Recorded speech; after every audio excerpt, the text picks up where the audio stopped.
For decades, we have stood beneath the vast velvet canopy of the night sky, gazing up at the glittering tapestry of stars and asking that one eternal question: are we alone in the universe?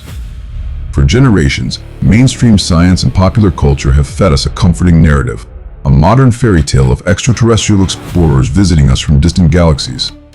We were told that if they came, they would be technologically advanced, morally superior beings, guiding us toward a utopian future. But what if this entire alien concept is nothing more than a colossal intelligence lie, a carefully orchestrated illusion designed to hide a much darker, much closer reality?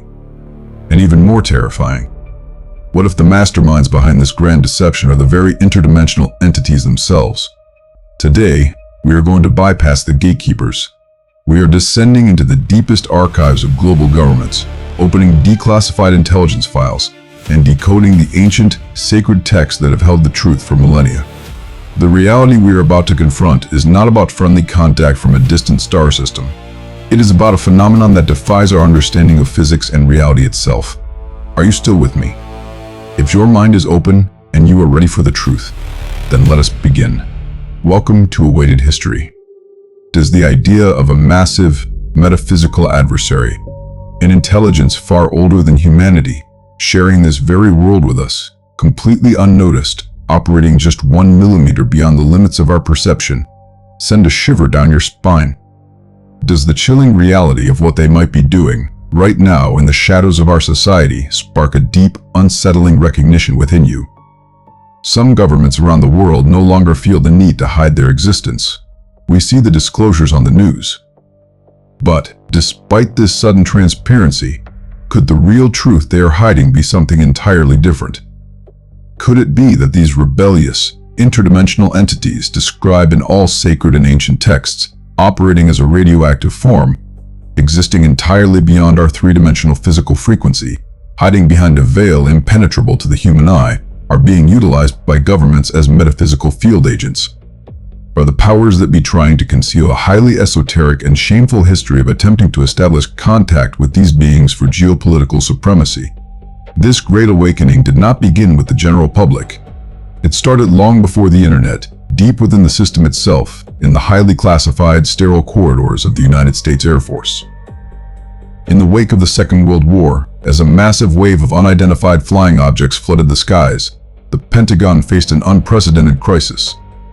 They initiated Project Blue Book, appointing one of the most brilliant astrophysicists of the era, Dr. J. Allen Hynek, to head the scientific investigation. Dr. Hynek's initial mission was remarkably simple: debunk the phenomenon. He was tasked with explaining away these terrifying events as swamp gas, weather balloons, or the optical illusion of the planet Venus, all to pacify a panicked public experiencing mass cognitive dissonance. However, after 20 years of meticulously analyzing tens of thousands of cases, poring over erratic radar tracks, and listening to the harrowing testimonies of seasoned military pilots, Hynek, along with his close colleague, the esteemed computer scientist Dr. Signed, Jacques Vallée, reached a dark, inescapable threshold where materialist science simply collapsed. The phenomenon they were dealing with was absolutely, unequivocally, not physical. The objects encountered were accelerating to dozens of times the speed of sound without creating a sonic boom. They experienced zero atmospheric friction, openly defied the laws of inertia, and vanished within seconds, literally shifting dimensions. The sheer level of high strangeness in these observations proved beyond a shadow of a doubt that these crafts were not constructed of steel, titanium, or any element found on the periodic table. After decades of analyzing classified intelligence data, Dr. Jacques Vallée published his groundbreaking work, Passport to Magonia. In it, he declared a paradigm-shattering truth. The large-eyed gray aliens and glowing flying saucers of the modern era were, in fact, the exact same entities known as demons in antiquity, fairies in medieval Europe, and the Jinn detailed in the ancient sacred texts of the Middle East. They were simply repackaged for humanity in a modern, technological wrapping. These entities possessed a shape-shifting nature, and their ultimate goal was never technological enlightenment. Instead, their objective was to execute a profound science of deception designed to manipulate human belief, distort human consciousness, and ultimately hijack our spiritual destiny. So, how exactly was this dark bridge of contact established between this interdimensional intelligence and humanity? When did mankind first dare to weaponize these forces originating outside our physical universe for geopolitical gain? To find this answer, we must not look to the deserts of Roswell. We must travel back to 16th century England, to the dark, esoteric dawn of modern espionage. We must descend into the vaults of Dr. John Dee, the chief advisor, royal astrologer, and master spy to Queen Elizabeth I. John Dee was no ordinary statesman. He was a brilliant mathematician and a devoted occultist who created a highly complex, cryptographic system known as Enochian magic, designed specifically to communicate with interdimensional entities he referred to as angels or spirits. Working alongside his associate, the scryer Edward Kelly, Dee utilized crystal spheres not merely to extract theological philosophy, but to glean strategic information that would provide a distinct advantage to the British Empire. He was seeking pure, unadulterated intelligence. While reporting on his clandestine activities across continental Europe, Dr. John Dee made history with the infamous cipher he used to sign his highly classified documents to the Queen, 2 zeros representing the Queen's eyes, followed by the occult sacred number 7. He was the original 007. Long before popular culture and Ian Fleming popularized this James Bond code, it served as the wet ink signature of humanity's first corporate metaphysical agent, a literal interdimensional intelligence operation. The British Crown had attempted to deploy not just human spies, but the dark denizens of the fourth dimension onto the geopolitical battlefield. By the mid-20th century, this civilian esoteric pursuit would morph into a much more systematic, highly dangerous format, infiltrating the very technological infrastructure of the state. Today, the American space program and the renowned Jet Propulsion Laboratory, JPL, allow humanity to send rovers to Mars. But one of JPL's founders, the American rocket engineering genius Jack Parsons, was not merely the secular physicist dealing with formulas that the scientific community portrayed him to be. Parsons was a dark and deeply devoted occultist. As a prominent leader in the organization of the British occultist Aleister Crowley, Parsons would spend his days developing revolutionary solid rocket fuel in his laboratory, while spending his nights conducting dark rituals designed to invite interdimensional entities into the physical world. The pinnacle of this communication occurred in 1946 and 1947 with the Babylon Working, a series of intense rituals conducted alongside L. Ron Hubbard, the man who would later found the Church of Scientology. Their stated goal was to tear through the metaphysical veil to harvest information, advanced technology, and intelligence from the dimensions beyond human comprehension. According to highly classified reports later prepared for the Department of Defense by a top-secret faction within American intelligence known as the Collins Elite, the massive UFO invasion that gripped the world, beginning with Kenneth Arnold's flying saucer sighting in 1947 and culminating in the Roswell incident, was not caused by explorers from distant stars. The true cause was that Jack Parsons and his occult network had successfully opened a portal between our physical world and the dimensional realm through their rituals. The objects appearing in our skies had not traversed the vacuum of space.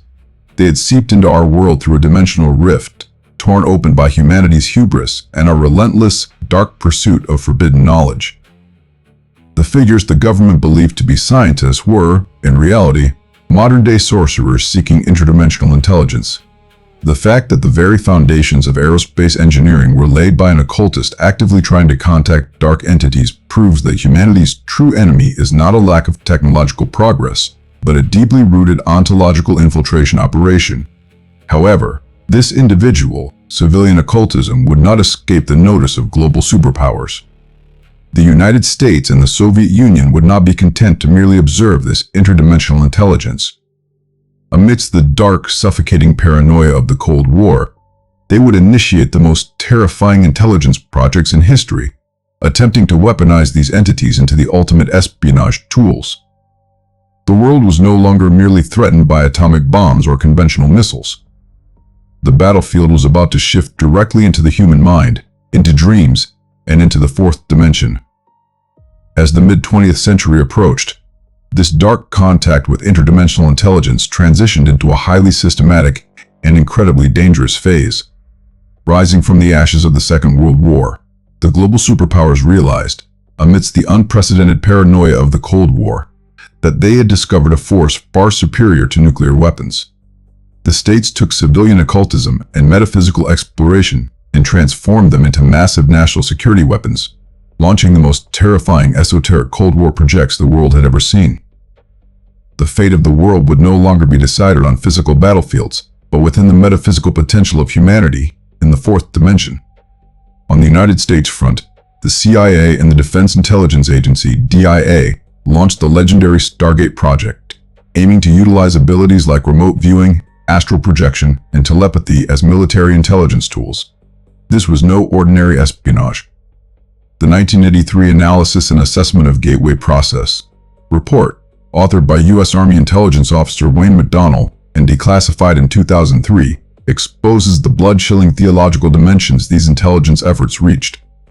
Using the hemi-sync technology developed by the Monroe Institute, which synchronized the brain's hemispheres, human consciousness was liberated from the constraints of space-time and projected outside the physical body. Intelligence analysts classified this dimensional journey into different focus levels. While Focus 15 opened into a dimension devoid of time, the ultimate targeted peak was Focus 21. Official reports documented this as the threshold where one completely transcended physical reality, directly interacting with other dimensions and the entities residing within them. The most terrifying detail in the CIA documents related to the nature of the entities the subjects encountered in this dimension. The reports strictly mandated that agents wrap themselves in a psychic energy balloon to protect themselves from the conscious entities possessing lower energy levels, roaming the dimensional space. The CIA was fully aware of these entities, while simultaneously trying to steal coordinates of enemy nuclear facilities and future strategies from them. They were desperately trying to protect their own personnel from their metaphysical attacks. This official admission was the state's seal confirming that the force they encountered was not friendly alien explorers, but the manipulative, dangerous Jinn found in Quranic cosmology, the exact equivalent in intelligence literature. Behind the Iron Curtain, on the Soviet Union KGB front, the situation was being conducted within a much more aggressive psychotronic warfare framework. According to declassified reports, Soviet intelligence developed boundary-pushing technologies to focus metaphysical energy. In Soviet experiments led by Dr. Konstantin Butaiko, agents were placed between concave mirrors believed to centralize psychic energy, attempting to open an interdimensional channel. Massive funds were allocated for these experiments. The Soviets' goal was not merely to remotely surveil American bases. The KGB planned to remotely manipulate the minds of enemy leaders and construct psychotronic generators to psychically govern the masses. Both superpowers had turned the dimension beyond space-time into the ultimate battlefield of the Cold War. So, where did the states hide the physical and technological fruits of these mind-to-mind contacts? This is exactly where the infamous Black Sites legend, cemented in our brains by modern pop culture, comes into play. The media convinced us that Area 51 in the Nevada desert was a facility where zinc-coated aliens and biological spaceships that fell from distant galaxies were examined. However, according to the deeply investigated Collins Elite disclosures, Area 51 and the S4 facility just south of it are not extraterrestrial hangars. They are metaphysical intelligence centers where the vehicles of demonic entities, Jinn, which materialize during their interdimensional transitions, are studied through reverse engineering. The Paul Garat case, included in classified reports submitted to the U.S. Congress in 2024, vividly reveals the magnitude of the ontological crisis experienced in these facilities. Garrett, who experienced a severe near-death medical threshold, found himself in a dimensional vision on an endless light blue plane surrounded by screaming people. Above them hovered hundreds of massive, breathing, almost pulsating flying saucers.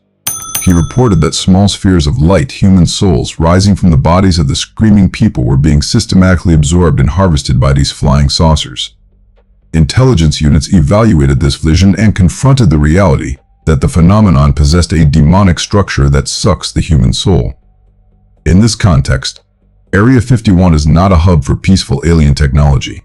It is a dark technology transfer bridge, attempting to exploit the anti-gravity capabilities of these entities that are leading humanity to spiritual ruin. It was even alleged that the US president at the time, Ronald Reagan, believed the theory that aliens were actually demonic entities and supported these highly classified investigations. These metaphysical centers are not limited to America. Kapustin Yar, the Soviet equivalent of Area 51, was a conflict zone where massive interdimensional objects appearing on radar screens engaged in dogfights with MiG-29 fighter jets, and where metaphysical technologies were attempted to be integrated into ballistic missile systems. The Pine Gap facility in Central Australia is even more terrifying.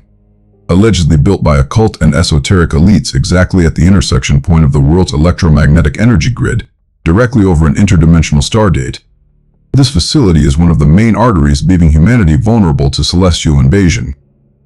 It has been reported that the personnel working there are subjected to heady mental programming to prevent them from seeing the truth.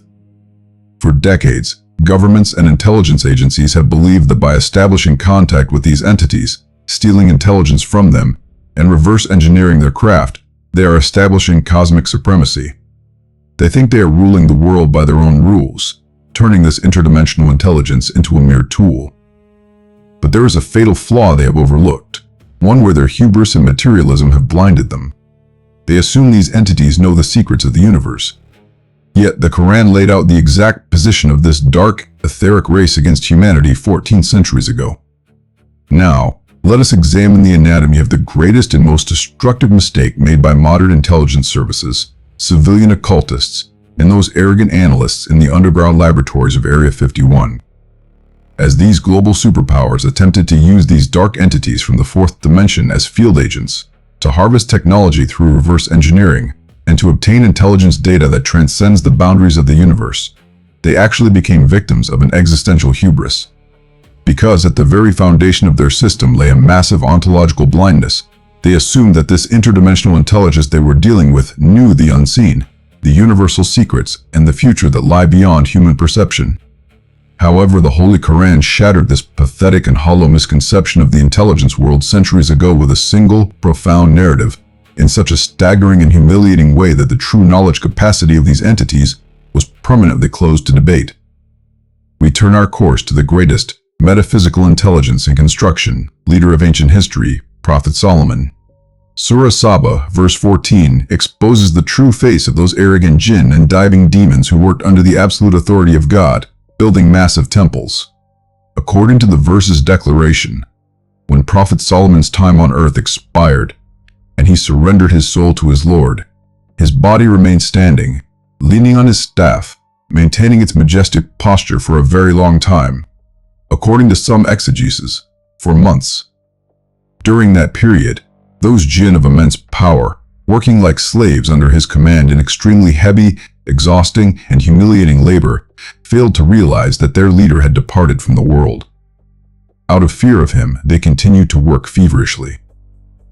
It wasn't until a simple, tiny creature of the earth, a woodworm, gnawed and rotted that staff from the inside out, causing Prophet Solomon's lifeless body to collapse to the ground. Only then could the jinn comprehend the truth when they saw it with their own physical eyes. The verse concludes with this monumental strike. It became clear that if the jinn had known the unseen, they would not have remained in the humiliating torment. Now, just think with your logic for a moment. As the great commentator Maududi points out in his exegesis, these magnificent entities, alleged to bend time and space, thought to exceed the speed of light and produce flying saucers, do not even possess the comprehension, the knowledge of the unseen, to know that their ruler, standing right beside them, has vacated his body.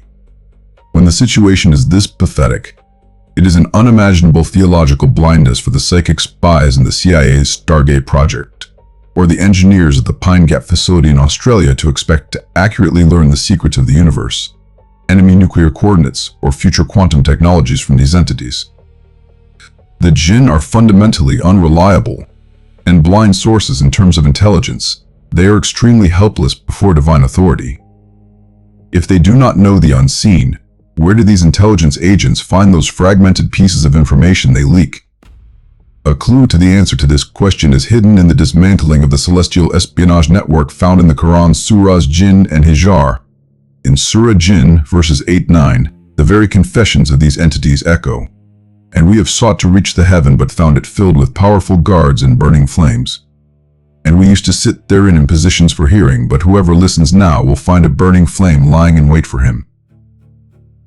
In Surah Hijr, verse 18, the action of these entities is defined as eavesdropping. Isn't the potential clear? Where might a potential threat, cut off from receiving news from the heavens, have turned its attention today. For those curious about this, another clue in another Quranic verse is striking. Surah Arth, verse 27 states, "Indeed, he and his tribe see you from where you do not see them. Indeed, we have made the devils allies to those who do not believe." Could these watchers, who observe humanity from a frequency where people cannot see them, have been used by governments and intelligence, establishing contact through various rituals, turning a blind eye to certain compromises regarding humanity? As great Muslim scholars agree, these entities occasionally attempted to ascend to the heavenly realms to steal fragmented information regarding the future of humanity from the conversations among angels. However, the divine hierarchy closed access to celestial intelligence with an absolute firewall, stopping these entities with piercing flames called shihab, directed meteorites, and angelic guards. The modern world, believing the lie perpetuated by pop culture that these entities supposedly from space are all-knowing, morally superior, godlike explorers, actually fails to see that the intelligence they are dealing with are nothing but pathetic eavesdroppers, cast out of the heavens, unable to breach the divine firewall. So, if these entities are so helpless and ignorant, why do global intelligence agencies and elites still sit at the table with them, allowing them to infiltrate our consciousness during the liminal phase between sleep and wakefulness? The greatest illusion in human history is completely decoded in Surah An'am, verse 128 of the Quran. On that great day of reckoning, God will call out, "O company of Jinn, you have misled many of mankind." In response, the companions and collaborators of the Jinn among mankind will make this bitter confession: "Our Lord, some of us profited from others, and we have now reached our term, which you appointed for us." This verse is the ultimate summary of metaphysical espionage, the possible secret agreements in Area 51, and human-Jinn collaboration. Mutual exploitation. Humans, sorcerers like Jack Parsons, mind agents in the Gateway process, or today's deep state elites, all thought they were deriving technological advantage, psychological warfare tactics, and intelligence from these interdimensional entities. That is, they thought they profited from them. In return, they allowed these entities to destroy the mental health and consciousness of humanity. They achieved this through massive rituals that, while seemingly meaningless to everyone, left deep psychological and societal impacts, pulling humanity into a state of mind susceptible to this violation. Because this was the very food source of these entities, the terrifying realization whispered in the corridors of the Department of Defense by the secret Collins elite within American intelligence: these entities are not aliens, they are demons harvesting our souls, is actually the exact manifestation of the illusion of mutual exploitation in Surah An'am 28, which the Quran warned about centuries ago. The control the intelligence apparatus feels in their underground bases is completely fake. The entities are merely using humanity as a plaything in their own dark agendas. This massive intelligence dossier and thousands of years of theological evidence scream one single truth to us. The quest for metaphysical intelligence is not about exploring the limits of the universe. It is the continuation of a spiritual war fueled by hubris that has spanned human history, repackaged and resold with a technological wrapping. Man's salvation lies not in seeking false gods and aliens at the borders of the heavens, but in returning to the laws of the one Creator, who has not left the heavens and the earth unattended, and who holds absolute authority over both realms. Now, in the light of all these decoded reports and divine truths, the decision is yours. If you knew for certain that those unidentified objects shining in the sky, or those freezing silhouettes appearing at the edge of your bed, were not alien explorers arriving from billions of miles away, but organic agents of those eavesdroppers banished from divine authority who have exploited humanity's weaknesses for thousands of years, would you show the courage to embrace this existential and theological truth, the absolute authority of the Creator? Or would you choose to cling to the comfortable alien fairy tale offered to you by secular science and bury your head in the sand? The impending danger in the future is foretold to us 14 centuries ago in Surah Anbiya, verse 96. By the flawless power that makes us who we are, who has no partner or equal. Listen, hear him, until when the dam of Gog and Magog has been opened, and they from every elevation descend, and when the true promise has approached, then suddenly the eyes of those who disbelieved will be staring in horror, While they say, "Oh, woe to us, we had been unmindful of this," rather, we were wrongdoers. The danger is not in the sky. The danger is here. They are under the mountains, the hills, the seas, and the earth. They are far more populous and dangerous than humanity. They have always been here. Just as the prophet Moses said to his people who cried, "Woe," when they saw the Egyptian army. Just as the final prophet Muhammad said to his companion in the cave. We now say to humanity, do not be afraid, you are not alone. God is with us. Join our poll in the community tab and share your thoughts and personal experiences on this staggering topic with us in the comments. To ensure we continue lifting the veil on covered up truths, do not forget to like the video and follow Awaited History. Goodbye.